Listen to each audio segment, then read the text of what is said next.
Okay, so this is my response to Michael Shermer's response to my question to him about generic subjective continuity.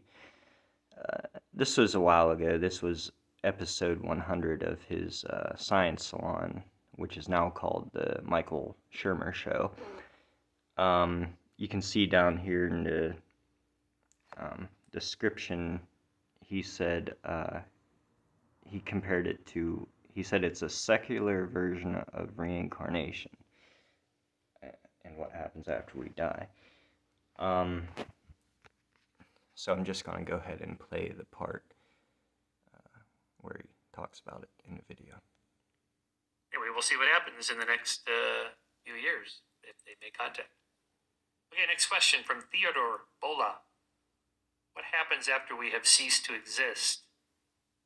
He says, hi, Michael, longtime fan of your work. I've heard you explain death as simply no longer existing. And I agree. We simply decompose, and the brain that died is no longer a place that experience occurs anymore. However, in the very same way we didn't exist before birth, but then came to exist via the natural process of conception and birth, wouldn't it then follow that after we no longer exist, because new organisms will be born somewhere in the universe, that my death will then be followed by the birth of one of those individual experiences of one of these new organisms? Because I'll no longer be around anymore to stop that from being the case. He then cites Tom W. Clark of naturalism.org, who calls this generic subjective continuity. And Theodore writes, I'd love to hear your thoughts on this view. Often atheists say nothing happens after we die, which leads a lot of people to conclude that some black void, which would require an experiencer of said black void. But in my and Tom's and many others' view, we will be so gone that it will simply be followed by some other organism's experience of life. Okay. I was not familiar with generic subjective continuity. Here's the little Wikipedia description of it from a larger page on I think it's on reincarnation or immortality. During the 1990s, Thomas W. Clark, founder of the Center for Naturalism, published a metaphysical argument for a type of naturalistic compatible form of reincarnation. The paper was titled Death, Nothingness, and Subjectivity. It is not the conventional or traditional concept of reincarnation. Mr. Clark termed it generic subjective continuity. The paper was published in The Humanist and republished in the book, The Experience of Philosophy. His argument states that nothingness is never an experienced actuality for conscious beings, and therefore subjective experience does not cease at death, as the common secular conception holds, but relocates into other conscious beings where no supernatural entity literally transmigrates from one being to another. Okay, the first part I agree with. I wrote about this. This was the beginning of my book, Heavens on Earth, that, imagine yourself dead. You can't, because to imagine something, you have to be alive. You can't experience death. You can't experience nothingness. I equate it, most people equate it to something like a general anesthesia. Not sleep. It's not like sleep, because when you're sleeping, you have dreams. No, it's more like anesthesia, where there's just nothing. It's just empty, missing time. It's gone. It's a blank spot. You're gone, and then you wake up, and whatever happened is not there. There was no experience. That is what I think death is like. There's no experience of a black void. So that part I agree with. It's this other little part, this bit about relocates into other conscious beings. Okay, that is reincarnation. That's the belief. So I guess it is a form of that. I am skeptical of that. There's no evidence for that. I haven't read this paper. It appears at a quick glance before I logged on here to be a thought experiment. Okay, I'm always skeptical of thought experiments. I know philosophers love thought experiments, especially metaphysicians. But at some point, you got to look out the window and see if there's any evidence for a claim. And I just don't see it. I don't see any evidence of anyone's consciousness popping up again in some other form after death or anything else for that matter. So I remain skeptical of that. I just think nothing happens. Nothingness as in not even the experience of nothingness.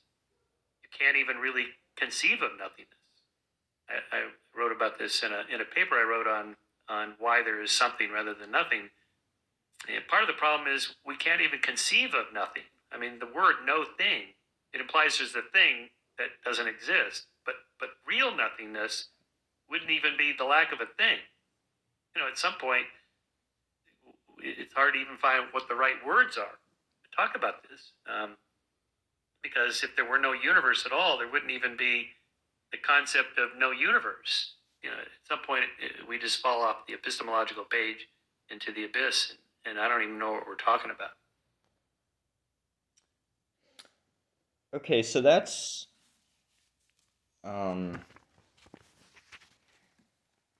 so I think I wish Michael never went to the Wikipedia page because that's where he got misled.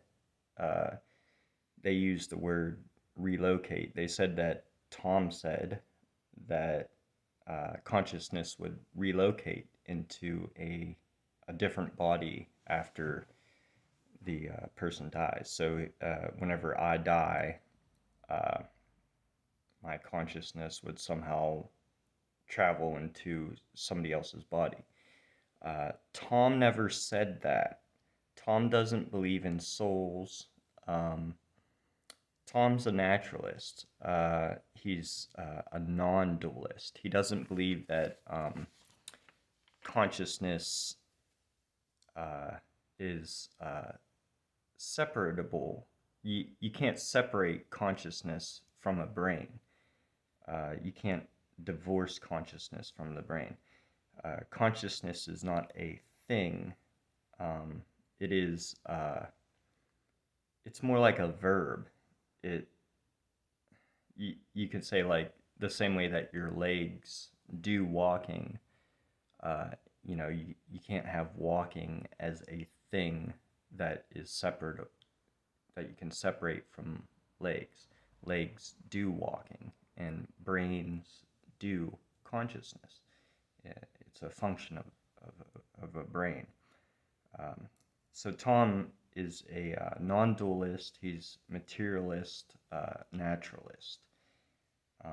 Just as Michael Shermer, I'm pretty sure, is as well, and Sam Harris and many other atheists are. So I wish Wikipedia, if they hear this, whoever wrote that in there, would edit that out, because Tom's essay never says anything about that, and it's completely misleading. And it's why, well, it's a big part of the reason why Michael dismissed generic subjective continuity. Michael compared death to being under with anesthesia. But what Michael failed to see is that what anesthesia shows us is that only experience is experienced. In other words, there cannot be an experience of no experience. You only experience before you're unconscious, and then you experience when you're once again conscious.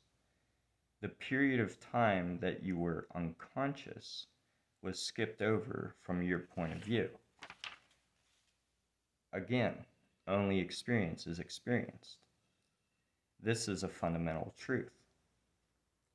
Tom uses a thought experiment to convey generic subjective continuity, just as Shermer used a comparison of anesthesia to explain his position. So that might as well be considered. Michael pretty much used a thought experiment of explaining what happens whenever we go under with anesthesia. So I don't see why Michael would have an issue with anyone using thought experiments, because a lot of great minds have used thought experiments to convey ideas or to explain something. Michael's comparison of death to being unconscious via anesthesia only gets us halfway to understanding death. Yes, we go unconscious, but unlike anesthesia, I will not wake up. I won't exist anymore. So Clark's thought experiment asks us to imagine being put under and then being radically transformed by surgeons, transformed so much that the person that wakes up can no longer be considered the same person that went unconscious. All of his memories are gone. All the person that gets surgery performed, all of their memories are gone and replaced with new ones, and he's a completely different person, maybe even a new gender, or maybe even an entirely different organism that can no longer be considered the person that was put under. So the person that went under in this scenario has basically died, and a completely new being wakes up. And the period of time that this individual was unconscious is skipped over from its point of view, just as Michael explained in his anesthesia comparison. All moments of unconsciousness, like if you've ever been knocked out or put under with anesthesia, you know that whenever you wake up, time has passed, but for you, that period of time was skipped over. And I say that unconsciousness is a proverbial time machine. It just takes us from, where we're at, and then we wake up in a future point in time.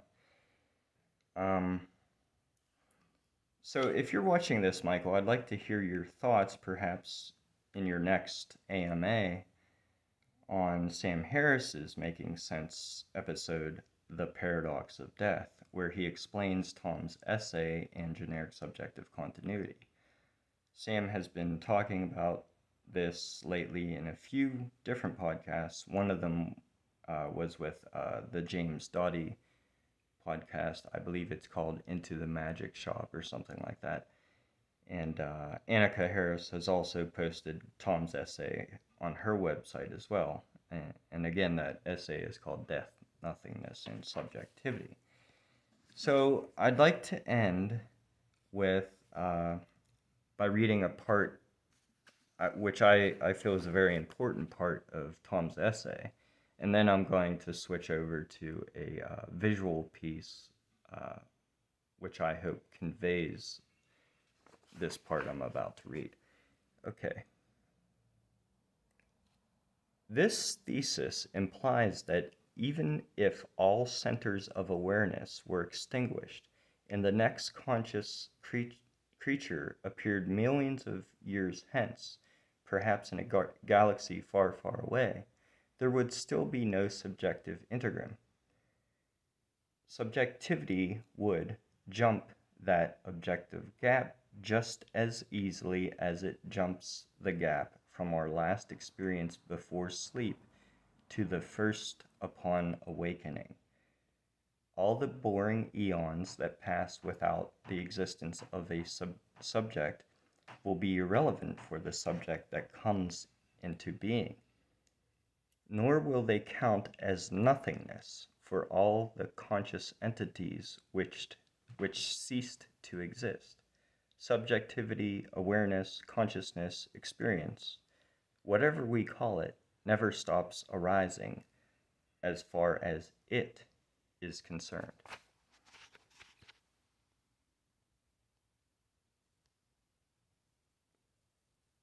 This would be applicable to atheism as well, if the atheist is naturalistic or materialistic. So I will go ahead and start the thought experiment now.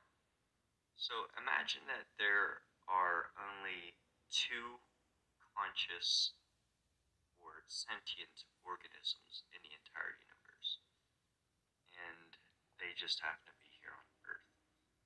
And so this first one here is a human that happens to be in an art gallery, and he is or she is looking at this art, this individual is just standing here looking at this art.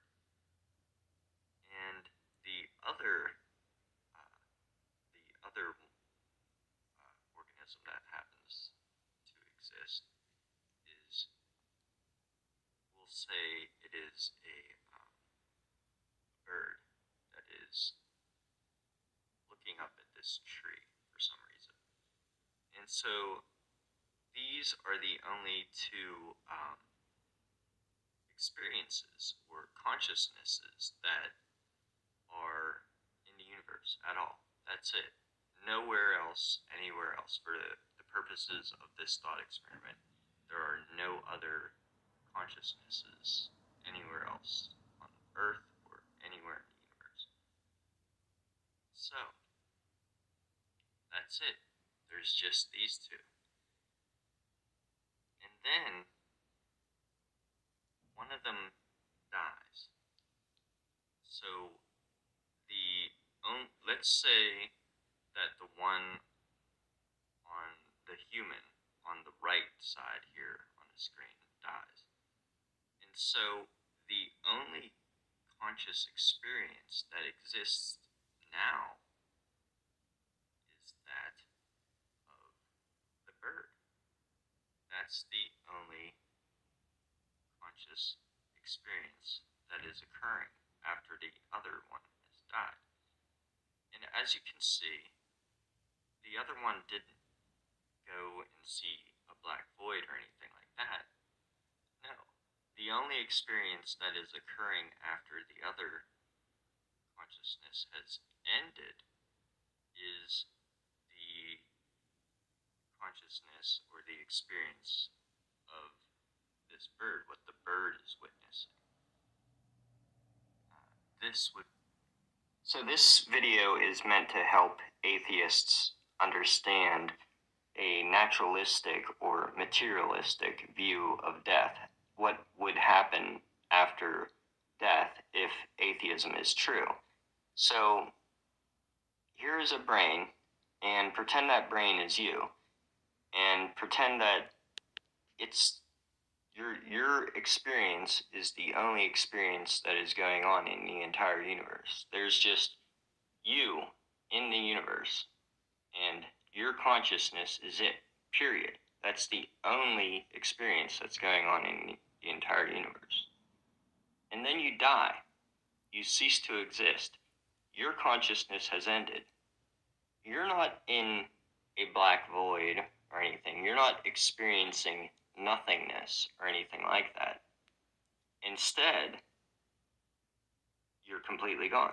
So, then let's say 1,000,000 years later, a new brain comes to exist somehow. A new organism is born, and it has a brain, and that organism is conscious. Somewhere else in the universe, perhaps light years away from wherever you were when you died. And so now that consciousness is the only conscious experience that is occurring in the universe at all, period.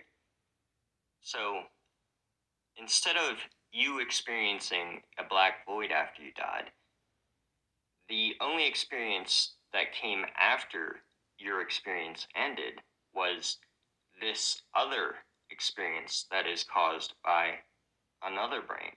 And we can say that experience is caused by brains or it is done by brains. Consciousness, experience, the self, all these sensations are done or caused by brain. They are a function of living brains. And so instead of experiencing a black void after death, it would instead be the experience that is occurring via that other brain in this thought experiment. So instead of anticipating a black void or nothingness after death, as long as there are other brains doing consciousness elsewhere in the universe after you have died, then your death will be followed by yet another individual conscious experience for the very same reasons that the last time you didn't exist before birth, was also followed by a individual conscious experience due to the birth of a brain.